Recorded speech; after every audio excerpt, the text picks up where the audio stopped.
for me, one of the greatest moments. I know you guys won the series, but game one, 54? 48. 55. No, was it 55? 48, 48. 48 points. You had the one move too where you went baseline and jumped around him in the lane with the floater. Eric Snow had the big shot. Rajah Bell had the big shots.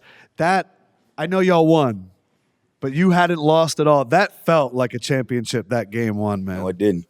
Damn. So to me, it was like one of the great. What was it like for you to take game one in that series? Man, because they were juggernauts. You know what I mean? The perfect two superstars, and then you got all them guys around them that Derek make Fisher, yeah. the perfect puzzle. You know what I mean? And it's crazy because everybody talked about how Kembe did a good job on him.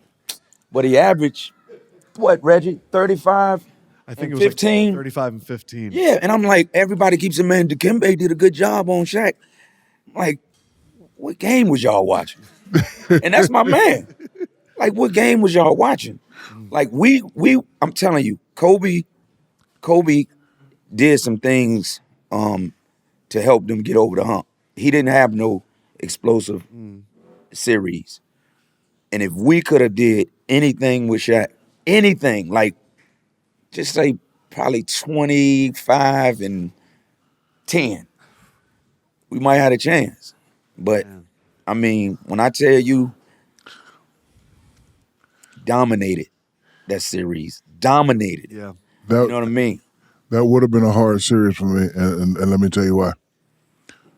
I love you. Usually I have to go into a series mad to get into that mode, but I just couldn't. Like, AI's my boy, AI's my boy. And Jerome knew that. Uncle Jerome, Uncle Jerome, he didn't want me to be soft. So Dikembe says, I'm the defensive player of the year. We don't need the double team. So I'm just like, oh, we about to play Philly, I don't know. And Uncle Jerome brings an article. He said, hey, man, Dikembe said he's going to play you one-on-one. Bro, you just trying to get me pumped. I'm going to be ready. He said, no, that's what he said. So I looked at it, and it was quotes. And I said, yeah.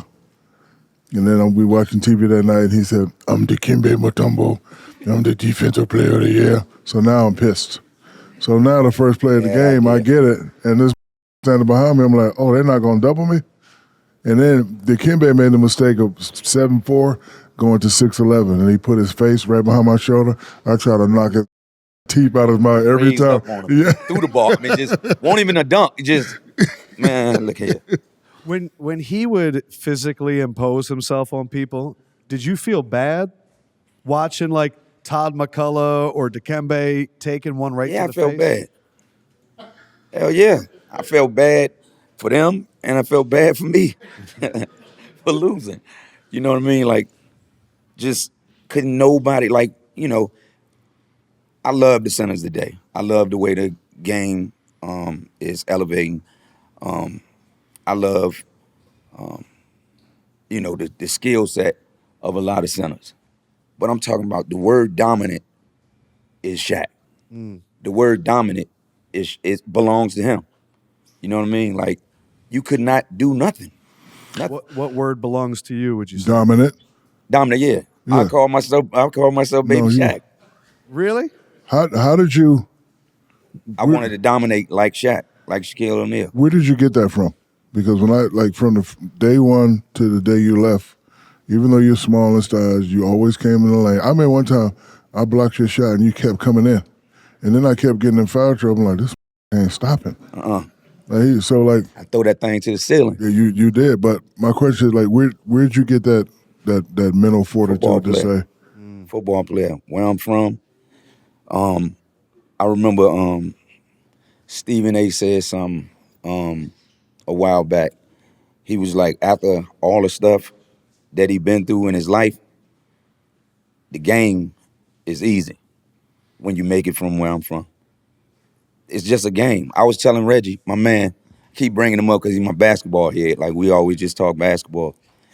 And he was like, man, did you get nervous before games?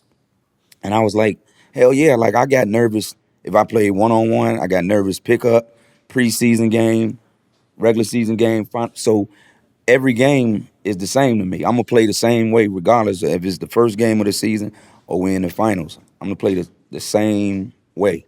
You know what I mean? And all it take is, the nervous energy. All it takes is somebody to run into you one time and then I just go away. I want to talk about what's on the hoodie because that moment, the step over, it was against you guys. So you step over to Ron Lue, another moment that kind of becomes iconic, where at the time you probably had no idea it would come that way.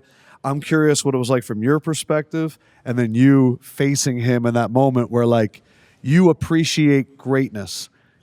And I think so, but it was against your teammate. So maybe I'll let you go first. There's two answers. First answer, you gotta act like you're mad. Like, man, what?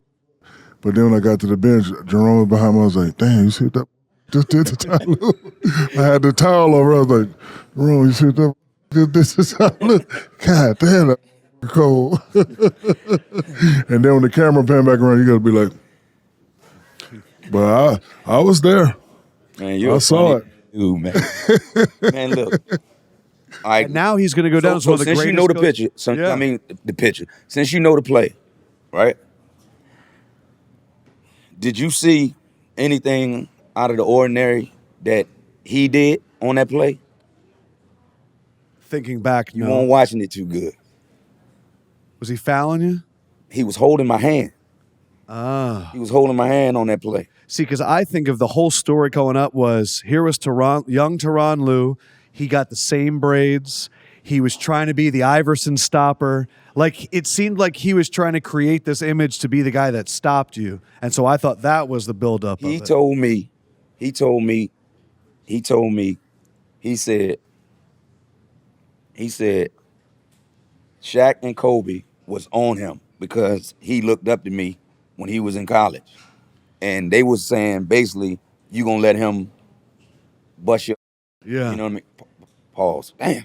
No, it's okay. Yeah. He gonna, and that's why, I mean, he was, man, I'm gonna put him in there too. I'm gonna put Ty in there with, Play Me Tough. Cause He's one of the best coaches of all time now. And I love him, dog. I love that dude so much. And look, I remember when he got traded to the Wizards. So we had the free throw line, and he was like doing what he do, pestering me. And I was like, man, go ahead with that. I said, man, that little $5 million you got paid, man, that's because of me. He said what I would say. He looked at me and said, thank you. And I laughed, and we've been like this ever since. Of all of his crossovers, I where was just about to ask him. I was going to, before we ask him, which one do you put as his number one? Oh, the Michael Jordan one. Everyone. So, but I wanted to ask you, like, I did dudes worse than I did Mike. Yeah. Was it Antonio McDaniels? I did him bad. That was he like, he was. Oh, yeah, I remember that one. He fell, got back up and fell again. Yeah. So you were the first guy I seen do it like you did it. Like, for all the kids that's watching, how do you set that up? And like, once you go like that, are you always coming back that way? I can't cross from, and people told me this, Patrick Beverly. Okay. Because he was like, if you going right, you going all the way to the basket. Your crossover is from left to right. Right. So if I put it in my right hand, and the only thing I could do was the cross with my left. I would have to go to the other side of the backboard and use my right. I ain't want to dribble with my left, nothing. You know what I mean? And yet they would still fall for it. Because you make it the way you do it, you making that person, you got to make it look exactly like you going that way. You know what I mean? That's and the once you key, get them leaning, And that was that part. once you try to beat me to the spot, you in trouble.